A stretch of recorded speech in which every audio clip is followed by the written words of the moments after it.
Hello everybody, welcome back once again to the Final Fantasy VI Pixel Remaster Perfect Stats Guide. So the last video there we took care of the minecart ride, which was a bit of a challenge, a little bit frustrating from time to time, but honestly, I actually feel like this version is actually a lot easier than at least the PlayStation version. That's the one that I'm used to playing a lot more.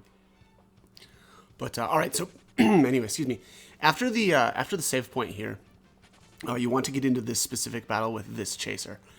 The reason for that is that chaser is the one. Again, as long as it's solo, right? You don't want to get into the chaser pipsqueak battle because that chaser solo, when you defeat it, it will basically call 3 trappers into battle. And if you want a full rage list, you need those 3 trappers because I chose not to take the formation with the 3 trappers in the Magitech Research Facility. So again, make sure you do that. And then here, a little bit of preparation for the crane fight. Basically, really all of your characters, you want to have wall rings. If you either don't have enough wall rings or, yeah, I guess because if you don't, just put carbuncle on. That'll at least keep you safe, well, until you die, or if you die, hopefully you don't. But that'll work too. I think reflect is actually really important for this fight. It's a pretty difficult fight. If you don't really want to be eating all of those spells. But again, definitely either use those wall rings or again bring carbuncle. Other than that, Hermes shoes for your other relic if you've got them.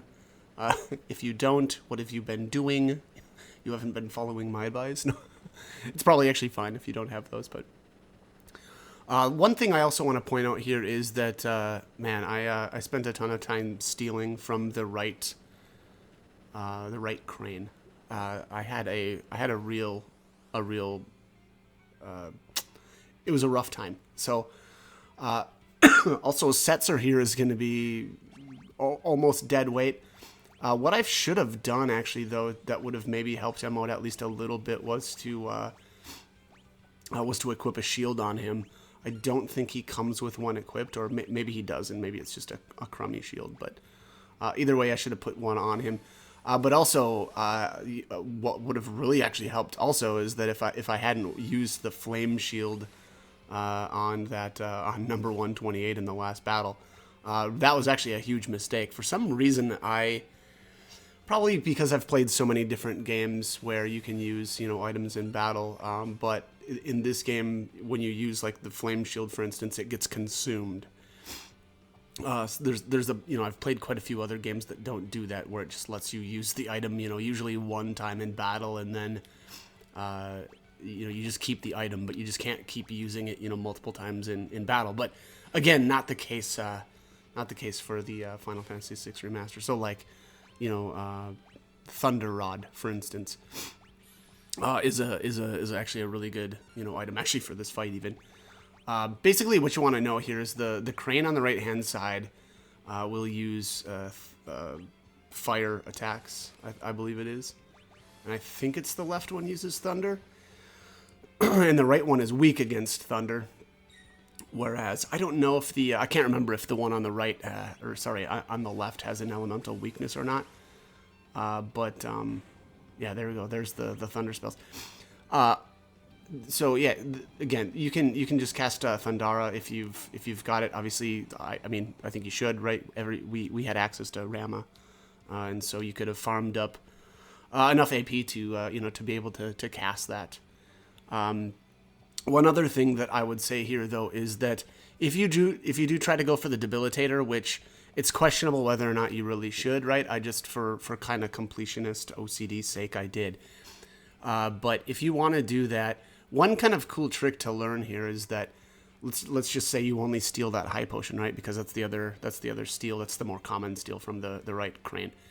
But if you only get that, well, then you can just cast a thunder spell or a few thunder spells on the left crane. And then once 3 thunder spells have been cast on that crane, it'll nuke you with like Gigavolt or something like that. I wish I would have actually left some footage of that in, but But you get the point. Basically, that gets around Reflect, and it'll just one-shot everybody. So, obviously, the reason for that is that we want to get out of battle as quickly as we can, right? We just want him to wipe us out.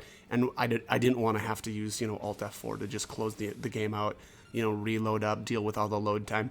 It's better, to just basically get wiped out. And then the game just, boom, puts you right back to where your quick save is at. And obviously you want a quick save like right before, starting this this series of I guess this battle. Yeah. So what else? Okay, so when the crane is by itself, it'll also use Magitech Barrier. Now, no big deal, right? That's just Reflect. So what you do obviously then instead is to just bounce spells off of yourself or off of your other characters. Or you can just stick to like Bushido and tools, right? That'll work too. And then here, one thing that I wish I would have done sooner. Oh, also, geez, I forgot. Everybody other than Setzer is floating right now. Oftentimes, the cranes will basically cast Magnitude 8. So be sure to have everybody floating. Obviously, you actually want to be set up with that before the fight starts optimally. Obviously, Setzer won't be weak against Earth when I use the debilitator. Just worthless.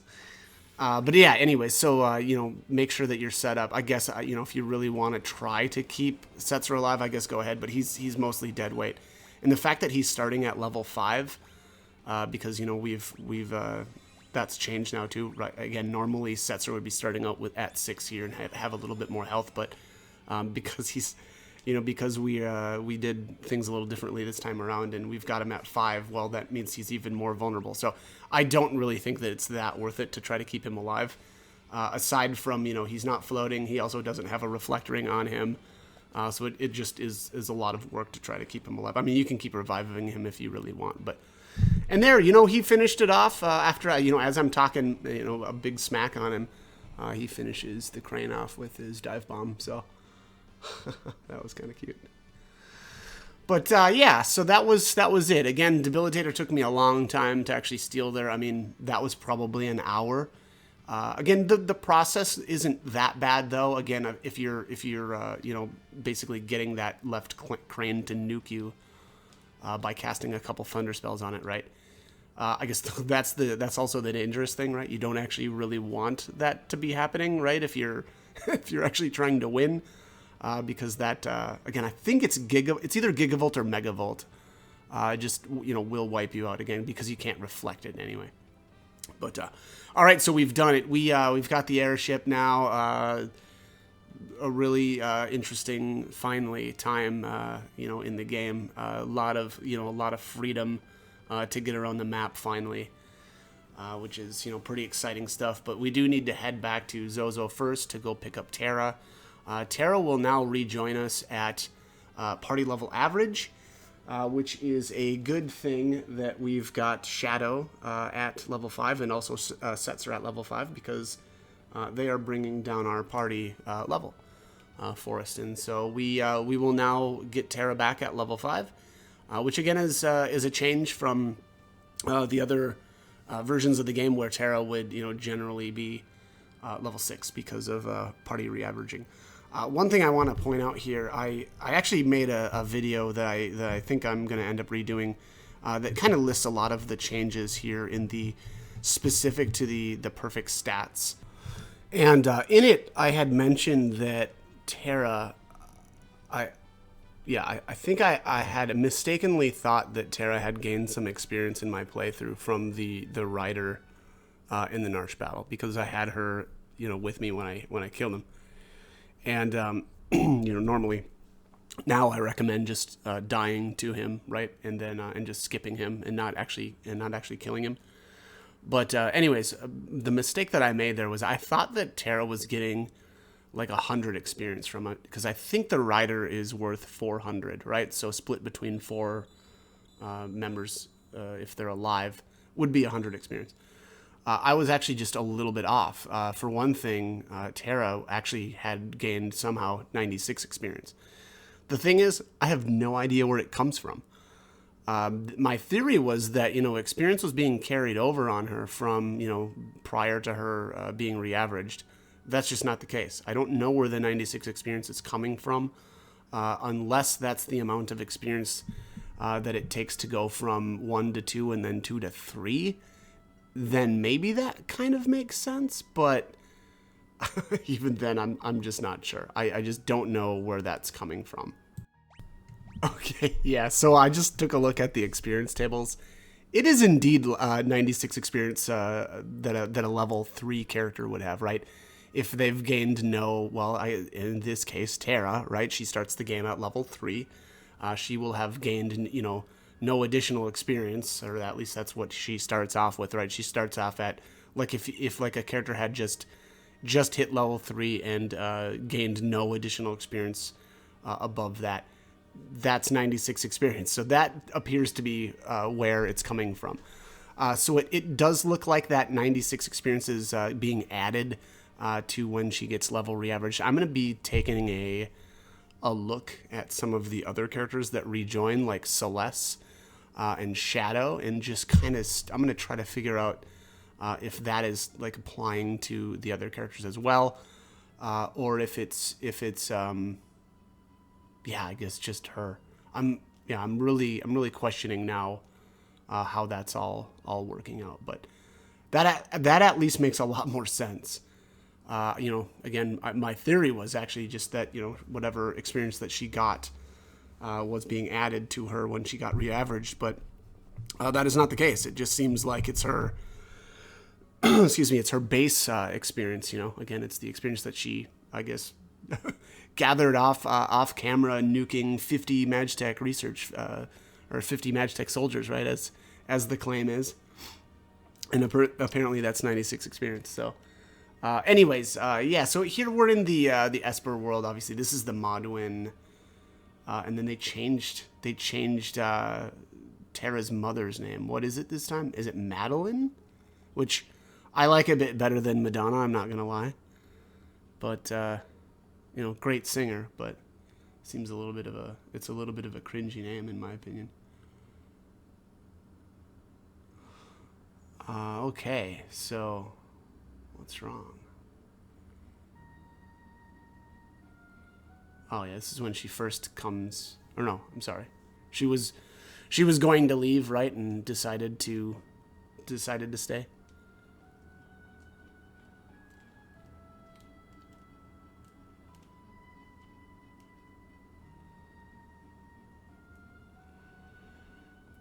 All right. Anyways. So, after this, we're going to have access to the airship, which is amazing. I did try one thing out here, and I'll probably bring it up in the next video as well. Right when you get the airship, you can actually recruit Mog. And I wanted to take a look because I think... Let me just... Yes. Right now our party average is still technically 5. And so I wanted to go take a look at Mog now. It wouldn't have been a good idea, I think, to recruit Mog right then and there. But I guess, the way I was looking at it was, I want to see exactly what he's joining at. Anyways, at level 5, or at party average level 5, when I went and recruited him, he still ended up being at level 9, which is very strange. So, He's definitely not just joining at party level average +3. That's not actually accurate. He seems to at least just have like a default experience. And then my assumption is that, so again, it looks like his lowest possible, join level is 9. He's probably hard programmed that way. Again, I don't know exactly how they factored it, but I do know that if your party average level is above 6, he will join at a higher level, right? So it's not just like a default 9 no matter what. Again, if you've done a lot of leveling and pushed your party average up at 7 or above, I believe Mog will then gain at, or join at, I guess it would be 10 or above then.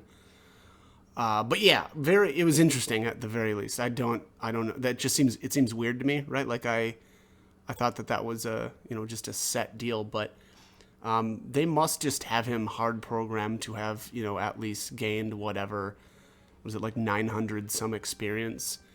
And then again, I suppose if your, average party level is a little higher, that gets added to whatever whatever your party average level is. I don't know. I'm not exactly sure what's happening, in the background, but either way, anyway, and again, at the end of the day, it didn't really matter anyway, because we don't really actually want to be picking up Mog right now, because he is joining so much higher. If he was joining at party level average, that would have been amazing, right? Because then we could have picked him up at 5. And then actually he could have, again, it's unfortunate that it's not the case, but he could have kept our party average low enough to push Realm's level down when she joins us as well, because Shadow unfortunately takes off on us. But, it is what it is, and that's not how it works. You can wish in one hand and do something in the other. I won't say the entire saying there, but yeah. So, anyways, we will not be grabbing Mog quite yet. We will have to wait until after the events in Themasia. I've actually been doing a little kind of like theorizing also on potentially my theory, and I'll bring it up more in the actual Themasia events. But what I think probably makes sense is during the Themasia battle with the Flame Eater, I kind of think it might actually be a better idea to kill off Terra and Strago. It just depends. Actually, no, I think it probably is. And the reason for that is during the Flame Eater fight, it just doesn't matter. You're going to be taking experience regardless. And but the thing is, like, it doesn't matter how many levels you gain, because there's no way to not gain levels. And even by gaining a single level, you push your party average up to 6, which means then Realm will join at 6. So, who cares, right? So what's the best way to do it? Well, we do have a +2 magic Esper, right, with the Zone Seeker, but we also have +2 strength with Bismarck. And that's even if we decide not to glitch, which I definitely have. But the kind of interesting thing for me, just kind of thinking it out, is, again, it doesn't actually matter how many levels we gain there, because we can't keep the party average level down anyway, right? So, like, Realm is going to join at 6. Now, obviously, she could join a lot higher if you haven't been following this guide, right? And you've just been kind of gaining experience, just randomly. But anyways, the important, or the interesting thing for me was that there's a lot of leeway in keeping our party average at, I guess actually, yeah, at 6 then from that point, right? Because again, we're just there's no way unless somebody discovers a glitch that allows us to not gain any of the experience from that Flame Eater battle, which again would actually be really cool. I'm hoping that someone is smarter than me and discovers a way. But anyways, so who cares, right? Who cares where the experience goes? Well, if you want, you can kill off Terra and Strago and put all of the experience onto Locke. He will. I haven't done the math on it. My guess is he'll gain 3 levels instead of, and then and thus we will have gained 3 levels instead of just 2. There is absolutely no way to only gain 1 level. You will get, again, at least gain 2 levels there. The way I think I've got footage is I went with 1 level on Locke and 1 level on Terra. But the reason why I think it's actually better to do even 3 on Locke is, again, because it doesn't really matter who gets all of the levels, again, because Realm is going to join at 6 regardless. But that way, Locke has a better chance to steal during the Imperial Air Force. And there's actually even, he can actually even gain a couple more levels before IAF, right? That and it's not going to mess with Shadow or Mog's levels. Shadow will not affect Mog's level, right? Actually, and really, actually, Shadow is not going to be affecting anybody's level, regardless of what you do and what order you do it in. The catch would be making sure that you don't gain too many levels on Locke, that would, you know, then affect Shadow's level. That's the question, and I think Locke can go all the way up to 11 or 12. I haven't again, I haven't done all of the math on it, but my bet is he can go to 12 if you haven't gained any levels on anybody else. Again, and if you've been following this guide to the T. But yeah, you know, you maybe don't need to go that high, or just don't bother at all. I don't know how much that's really going to help us out for stealing in the IAF battle. But, you know, again, if you wanted to really increase your odds there of getting through that, that'll also give Locke a lot more health too. So he might be able to take some hits up there. So I'm gonna test that. I'm gonna mess around with that, and I'll actually, you know, point some of that stuff out before that. So now that we've got the airship, though, we are ready to level Shadow. I don't know if I've got footage of that in this video or the next one, but also normally we wouldn't have Shadow at this point, right? You know, he would not be, you know, with us, and I also don't believe he's recruitable. The only time that he's recruitable, right, is in Collingen, and that's prior to the Opera House. So I haven't tested that, though. You know, I guess if anybody wants to, or, you know, I guess didn't hire him in Collingen and didn't leave him in Narshe, then maybe, I don't know, you can go take a look right now, see if you can recruit him again. But that would be kind of interesting, and I think he might still be recruitable at 5 then, if that is the case. But again, I haven't tested that, and I think it makes more sense to grab him as early as you can. But alright, anyways, I am out of time. As always, I hope the guide was helpful, and hope you join me for more videos. Thanks for watching.